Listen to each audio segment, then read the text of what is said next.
sues a consumer over an unpaid account, is the creditor going to recover any monies from the consumer? Well, when a creditor sues a consumer, there's absolutely no guarantee that the creditor is going to recover any money. Let's assume that the creditor sues the consumer and the consumer doesn't file a defense, then the creditor is going to get what's called the default judgment.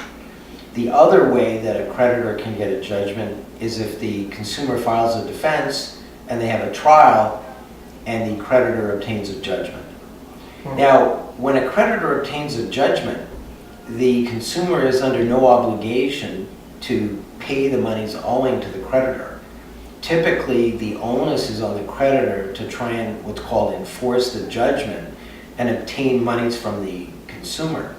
And typically, they'll do that by putting a lien on real property or trying to do a garnishment in connection with the judgment debtor's wages, or potentially do a garnishment with respect to a bank account of the consumer, or if the consumer has certain types of assets, they may try and seize those assets.